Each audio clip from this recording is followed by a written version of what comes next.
بسم اللہ الرحمن الرحیم۔ السلام علیکم، امید ہے آپ لوگ خیریت سے ہوں گے۔ آج ایک خبر گو کہ پرسوں کی ہے، لیکن اس کے حوالے سے جو ہے وہ بات کرنا ضروری ہے، اور وہ خبر ہے وزیر اعظم پاکستان جناب شہباز شریف صاحب جو ہیں وہ جی ایچ کیو کے دورے پر تشریف لے گئے، اور وہاں پر انہوں نے ملاقات بھی کی۔ ان کا جو وفد تھا وہ بھی ان کے ساتھ تھا، اور وفد میں جو ہے وہ وزیر دفاع تھے خواجہ آصف صاحب، اس میں وزیر خزانہ تھے محمد اورنگزیب صاحب جو کہ مشیر خزانہ اس وقت، یا وفاقی وزیر خزانہ ہے، وہ 6 مہینے تک رہ سکتے ہیں، سینٹ الیکشن کے بعد بھی وہ بن سکتے ہیں، اور اس کے ساتھ ساتھ ان کے ساتھ وزیر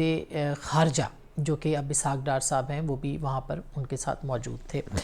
وزیر اعظم شہداء کی یادگار پہ بھی گئے، وہاں پہ انہوں نے پھول بھی چڑھائے، اور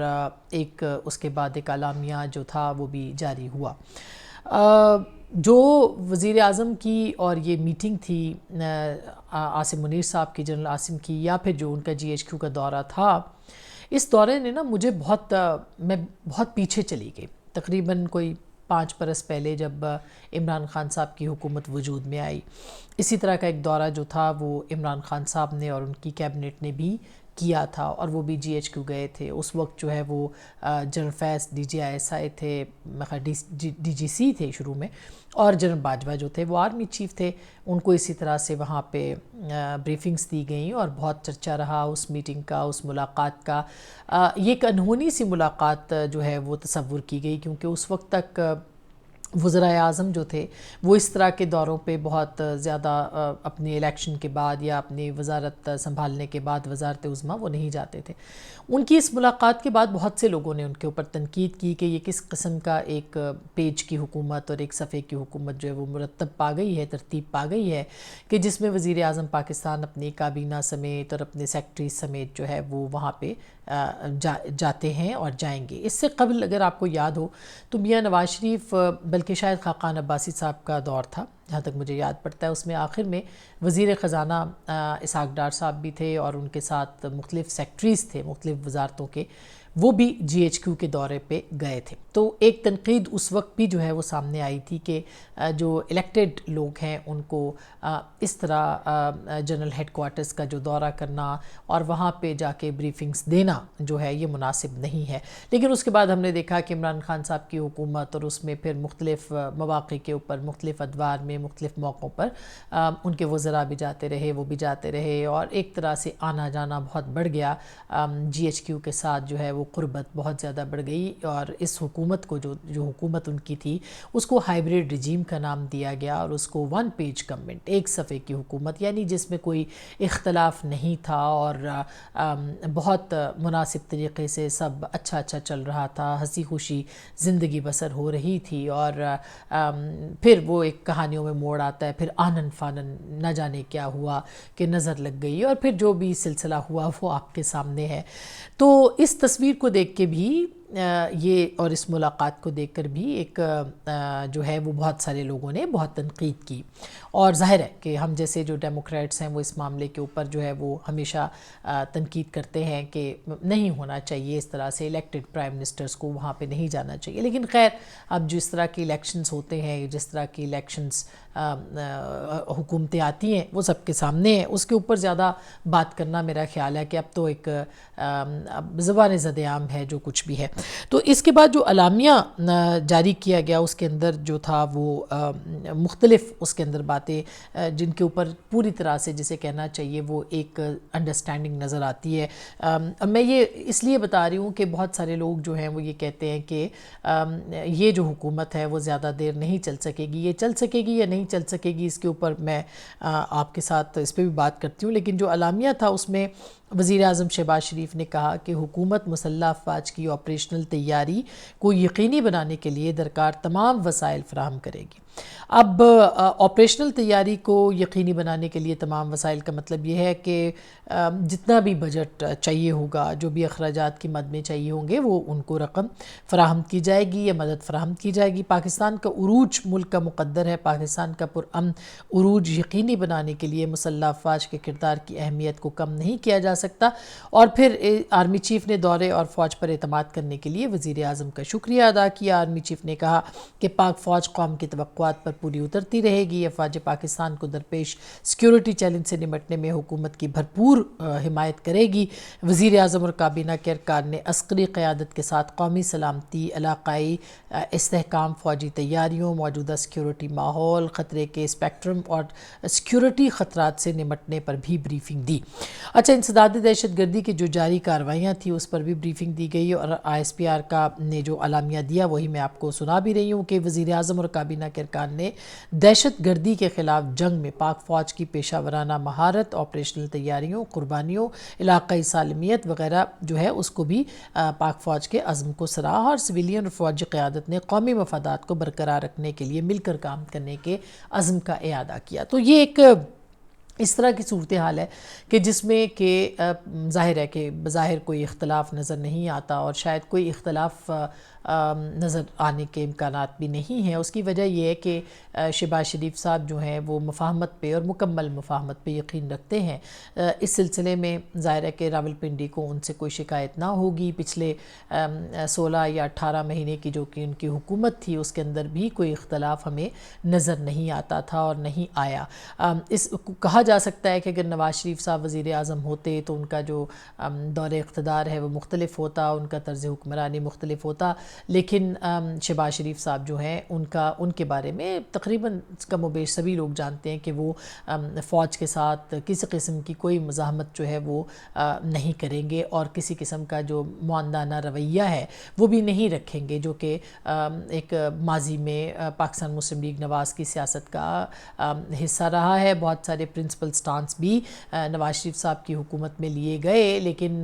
بظاہر شہباز شریف صاحب جو ہیں وہ اب ایک پیج کی جو حکومت ہے اس کے دوسرے نمائندہ ہے، یا یوں کہا جا سکتا ہے کہ پاکستان کے اندر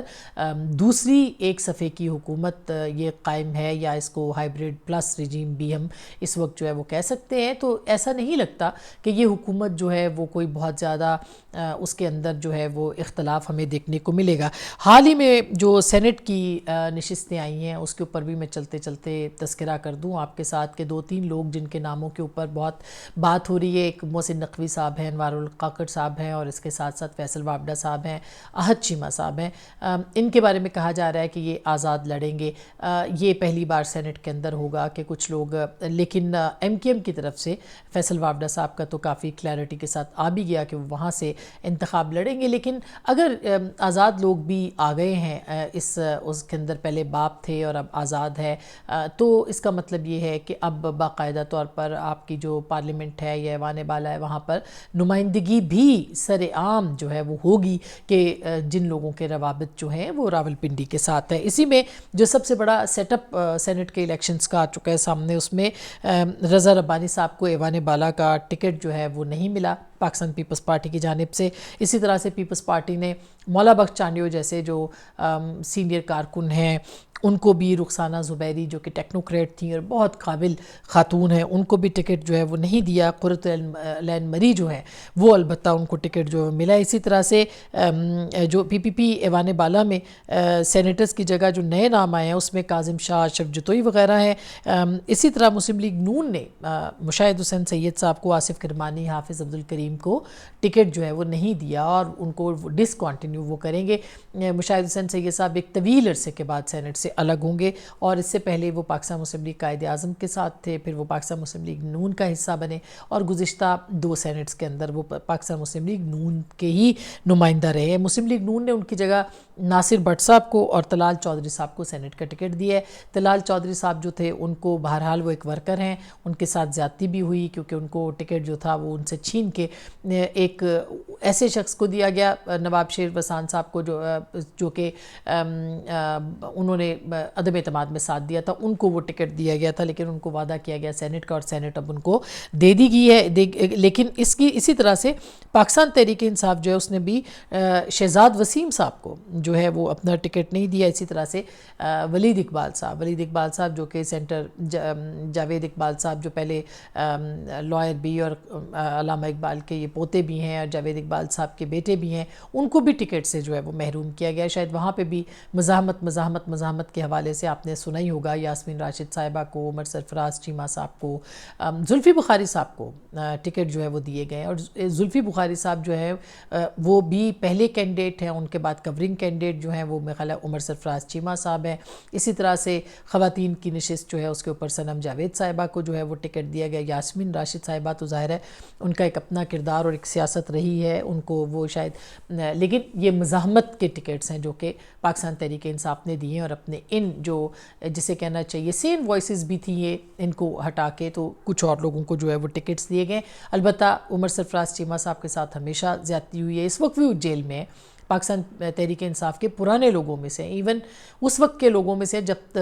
تحریک انصاف کے ساتھ بہت کم لوگ عمران خان صاحب کے ساتھ کھڑے ہوتے تھے، اور ہم نے ان کو وٹنس کیا ہے پچھلے 20 سال میں عمران خان صاحب کے ساتھ کھڑے ہونے کا، اور ان کی لائلٹی جو ہے اپنی پارٹی کے ساتھ، لیکن اس کے باوجود ان کو کورنگ کینڈیڈیٹ کے طور پہ جو ہے وہ رکھا گیا ہے۔ اچھا،